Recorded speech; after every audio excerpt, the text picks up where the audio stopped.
taking the fight to the dentist would involve far more than simply cutting off the head of the serpent. The man had lived for an eternity and had connections across every state and office. These ties would have to be forcibly severed before the Payday gang could hail themselves victorious and commence the assault on the Capitol and the Whitehouse. So, as the mission to liberate Bane from Hell's Island was launched, other members of the gang were deployed across the US and beyond. A systematic war against the Kataru was commencing. For Sydney, Clover, Sokol and Sangres, the Silk Road now beckoned. This is the story of Payday.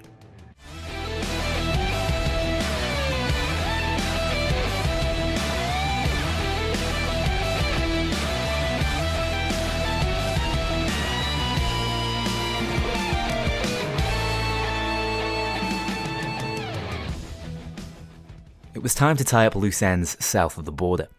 Teams were chosen based on an even distribution of skill sets and leadership qualities. Locke would be overseeing all operations at once, but physically travelling with the core group to Oregon, meaning his attentions would be heavily divided. The Silk Road squad was undoubtedly one with an abundance of flair. Clover and Sokol provided the guile, Sydney a pinch of craziness, and Sangres brought a level head and some local expertise. Locke was sending this first crew into Mexico, their intended escape location should the job at Fort Clatsop go awry. This meant Kataru associates in the region had to be eliminated. However, that wasn't all. Before they could head into Mexico, it was necessary to face off with an old adversary aiding Murkywater in their funding operations and contraband smuggling. Without that regular cash flow, the mercenary group wouldn't be able to sustain its numbers, a blow which would reduce its potency as adversaries to the Payday gang at this critical moment. This in mind, the border crossing heist was launched. Locke had collected intel regarding the existence of a smuggling tunnel connecting Arizona to Mexico via an underground passageway. It seemed, as the situation in the US was escalating after Henry's Rock was breached, that there was a collective effort to move the company resources off the continent to sustain operations and maintain their wealth in the long term. This meant the transport of millions of dollars worth of contraband, the likes of which had previously been stored in compounds such as the Murky Warehouse on the Potomac. Although this appeared to be part of a contingency plan for the Mercs, it was still a meticulously ran operation involving 3 separate parties. The first, running the Arizona side of operations, was an offshoot of DC's Overkill MC, the fraternity who'd caused the gang so many issues in the past. It appeared that Rust wasn't as well informed as he may have believed. The MC was clearly connected at the highest level to the dentist, and the reason for its interest in cold fusion and the BCI helmet was now apparent. They were simply another branch of the Kataru, aware of that fact or not. Arriving on a dusty road in South Arizona, the telltale signs of an overkill clubhouse signaled the mark. The biker gang were the facilitators in this operation, acquiring the goods ranging from unmarked cash, weapons and drugs, and trawling them over the border. Hired muscle that needed to be dealt with. As ever, the biker gang carried a threat in an open gunfight, but their security posed little challenge to stealth experts like Sokol and Clover. After locating the tunnel and finding it inaccessible, blocked by a code-locked bunker door, their only option was to seek the clubhouse's briefing room. A breeze, since their adversaries lacked the precautionary methods of even a simple downtown store. No pages, no backup, lookouts that followed basic rotations. The gang had dealt with their kind many times before, and a synchronized takedown of the camera operator and on-site foot soldiers made controlling the clubhouse simple. That was until they entered the briefing room, rigged to blow with C4. Was it possible that the bikers were just being used as bait? In any case, the crew were able to quickly defuse the explosives and find the information they needed to open the tunnel door, inputting the code and pushing onwards across the border, leaving the Overkill chapter all but decimated. Murkywater would need to find new delivery boys to reclaim their contraband route, but that wasn't sufficient for the gang. The 4 went in knowing this was a one-way trip to Mexico. Not only would they be slicing through the supply line, the plan was to take all loot currently in transit and follow the line through to its source. The organization seemingly running the show from that side of the border was known as the Coyopa Cartel, an influential group ran by a flamboyant but notoriously cruel leader and reported close associate of Hellman's. They wouldn't need to kill him if they could damage his alliance with the Kataru.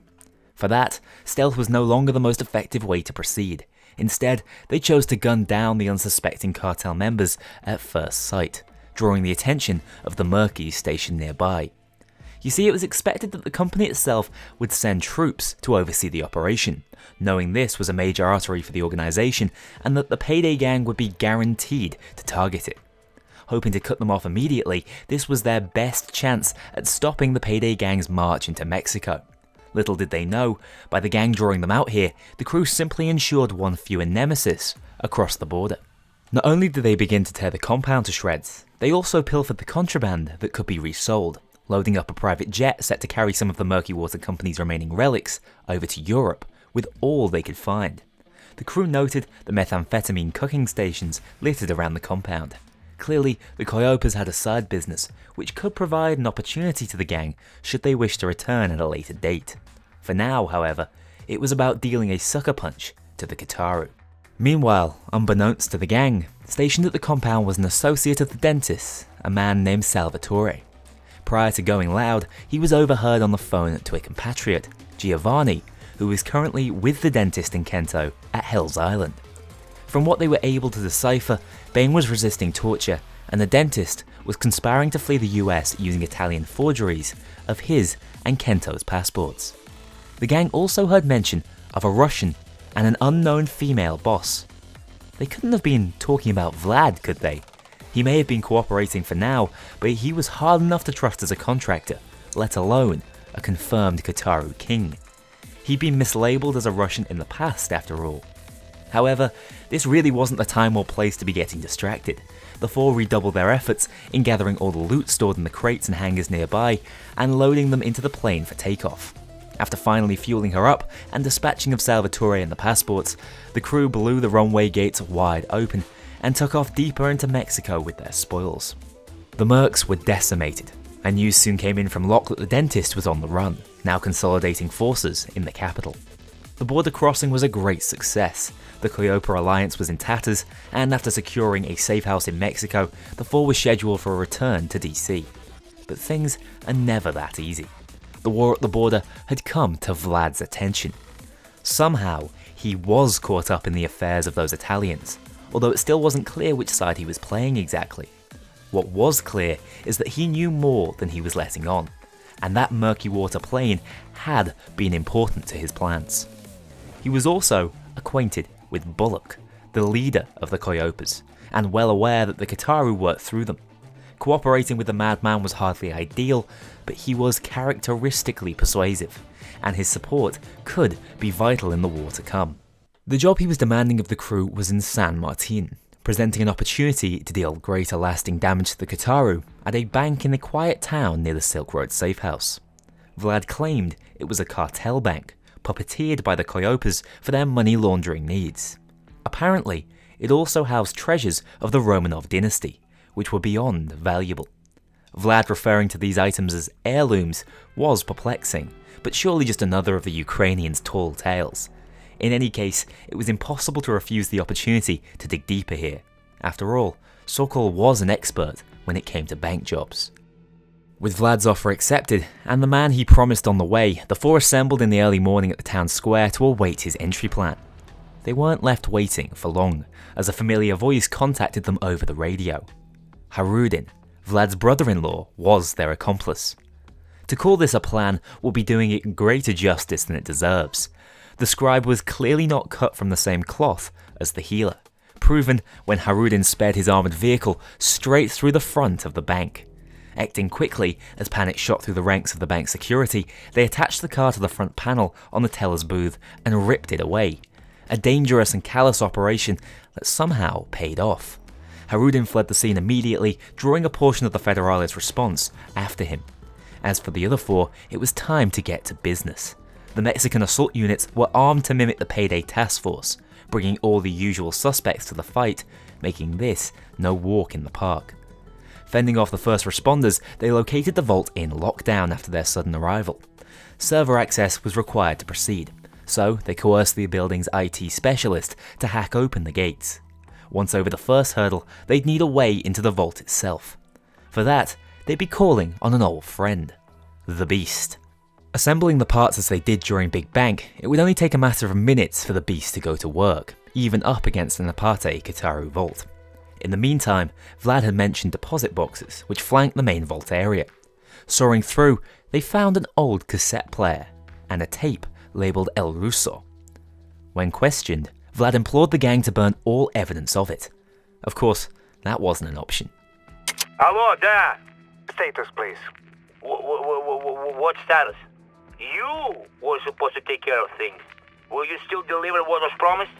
The mistress say yes, but only if you clean the mess you have created. Okay, I create nothing. Your man, Salvador, he was a fucking moron. From what I heard, well, he's dead now. That is on you. Your responsibility. And the dentist. Hey! Laugh on cooler, whatever you say. Go speak to him yourself. Stop calling Vlad about this shit! What they heard on the tape made little sense. It connected Vlad with the two Italians at the Murkywater airstrip, and an unknown female character referred to here as the mistress.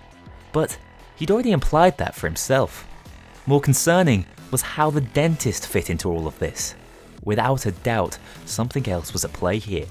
Could it be that Vlad was only now betraying the dentist, having worked closely with him in the past? If so, when did his allegiance shift? For now, there was little that could be done other than follow his instructions, but they kept the tape for Locke's appraisal later. At last, they were into the interior vault, surrounded undoubtedly by Romanov treasures. At the center stood a Fabergé egg, an immensely rare relic created for the Russian imperial family. Hauling all they could carry from the vault across a portable zipline and into the street below, the gang escaped on foot to the van, losing the Federales in the winding streets of San Martin. Vlad was ecstatic with the haul, but for the Payday gang, the job left more questions than answers. It was clear that Vlad was loyal to himself only, so at what point would he deem the gang's surplus to requirements? At the moment, they were essential to him, proven when he contacted the Silk Road squad again to divulge that the Federales had caught up with his brother-in-law. Harudin needed breaking out of prison, but the danger wasn't the Federales as law enforcers. It was the fact that they were on the payroll of Bullock and Murkywater. Agreeing to this job was a statement of support. Locke confirmed they'd done enough south of the border to disrupt the Kataru, but now it was about keeping Vlad sweet until they learned which side he was truly on. Also, his unfortunate drunk of a brother-in-law had suffered enough alongside the gang over the years. He was one of them, and deserving of a rescue. Harudin was incarcerated at a secure holding station in Tijuana. Breaking him out was not going to be easy. The bullet holes around the prison entrance were indicative that these cops were experienced in a gunfight, and the claustrophobic size of the police building made slipping around it stealthily troublesome. So, instead, a straightforward approach would be used to send a far clearer message to this Bullock character. Charging headlong into the station, they gunned down all on-site personnel before heading upstairs to the evidence room. The incriminating evidence against Harudin had to be found and destroyed before they could go any further. The gang used a flammable liquid found in the building to set his incarceration papers alight. Despite the Federales' efforts to slow them down, they were able to dispose of the evidence within minutes of arriving. Next on the agenda was forcing open the holding cells. First, the crew hacked entrance into the armory for the firepower required to break down the door to the cells. Fortunately, a mechanical door-breaching tool was just what they needed to find, using that to force their entrance into the rear of the station. Harudin was in an interrogation room when the prison went into lockdown, so lockpicking their way through, they found him handcuffed to the table. The crew were able to finally liberate him with a pair of conveniently located wire cutters, moving together into the car park where his unique vehicle could be found, surprisingly still in working order after the Federales' pursuit. Finding the keys, Harudin moved to drive clear of the station whilst the crew provided covering fire. However, the bollards were already up at the exit, a situation they were very familiar with. This called for the Plan B Vlad had incorporated back in LA during Aftershock, a helo airlift for the entire vehicle, holding down the courtyard and covering Harudin whilst Bile flew in from the safe house. After he arrived, they fastened the car to the chopper before climbing in for a risky aerial escape. Yet another successful prison break to add to the CV. Vlad should have been pleased to hear that his brother-in-law was once again liberated, but instead, he was livid. Apparently, the entire event had been orchestrated by Bullock, a man with whom Vlad had been feuding for years. Vlad claimed it was his wife that wanted revenge for her brother, but if there's one thing the crew had learned about him over the years, it was that he tended to use other people's emotions as an excuse to get his own way. There was little doubt that the grudge aimed towards Bullock was his and his alone. Even so, he had worked with the dentist, and whilst that alliance was now in tatters, it was still in the gang's interest to see even a former ally of Hellman's bleed. The attack on Bullock's mansion was primed and ready, the last mission of the Silk Road campaign. Supposedly, he was hosting a masquerade event attended by American gangster types, as he sought support for the Kyopas, having lost contact with the Kataru.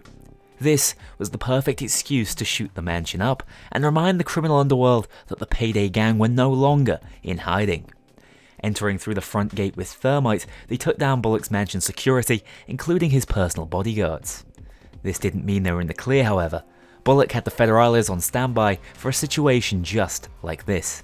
At that time, the man himself was still locked away in his office, preparing for his grand entrance to the party.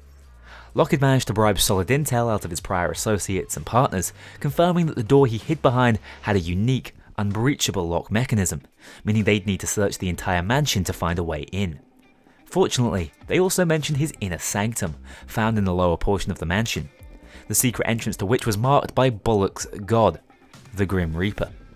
The only way in now would be by blowing this weak spot to pieces with a makeshift bomb. Collecting diesel, wiring and an alarm clock, alongside a bag of fertilizer found within Bullock's extensive wine cellar, they were able to create an explosive with a fuse capable of safely forcing an entry in style. Once in the sanctum, there were more puzzles to ponder. A second hidden entrance was only accessible by a switch hidden within a bookshelf, revealing yet another locked door which needed to be sawn open. At last, they were in the hidden boardroom of the mansion. Inside, a set of animals representative of the Aztec calendar were pinned on the far wall. Perhaps Bullock held a greater interest in the Kataru mythos than first assumed. Searching through paper binders in the sanctum, they found names and numbers which corresponded with the creatures on the wall. This was the key to reaching Bullock. All they needed to do was match the animals on the dial with those noted in the basement. Before heading back upstairs, however, the crew released the lock on Bullock's precious shark tank. No use leaving the majestic creature to starve in its tiny prison.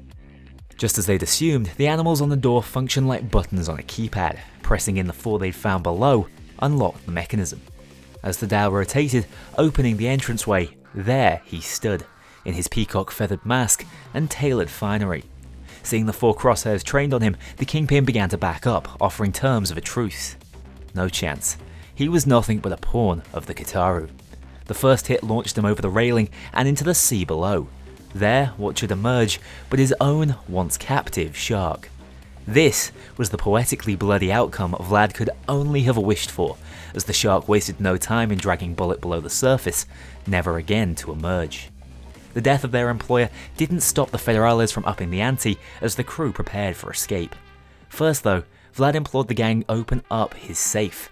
Inside was a hard drive containing a list of contacts, Kataru and otherwise. This would surely assist the other teams in locating their remaining targets, and possibly elucidate exactly who the Mistress was. To decrypt this information, they'd need to head back to the safe house, so Bile was called upon again for another evac maneuver. Lighting a flare at the rear of the mansion plaza, they bunkered down to hold off the final assault waves and climb aboard the helo as soon as they could. The final mission in Mexico was a great success. Vlad was happy to outlive another rival. Yet for the crew, all it had done was increase suspicions surrounding the Mad King's motives. The worst possible outcome being that Vlad wasn't crazy at all. For now though, there was little they could do. He cooperated on the Silk Road and delivered the diamond back to its rightful owners for Duke to study. The Whitehouse loomed on the horizon, and Mexico was now a safe haven, should they need it. In the meantime, the Kataru and Murkywater were being hacked away at from all angles. The Kyopas were the first to fall, but certainly not the last. San Francisco beckons. As ever, thank you very much to my Mean Infamy patrons and above. If you want to join that infamous club to see yourself in the credits or get early exclusive access to my videos, including the story videos, check out my Patreon, link below. Remember that Discord is open to all if you crave some more Payday discussion. Thank you very much for watching this video, and I'll see you all very soon for the next one.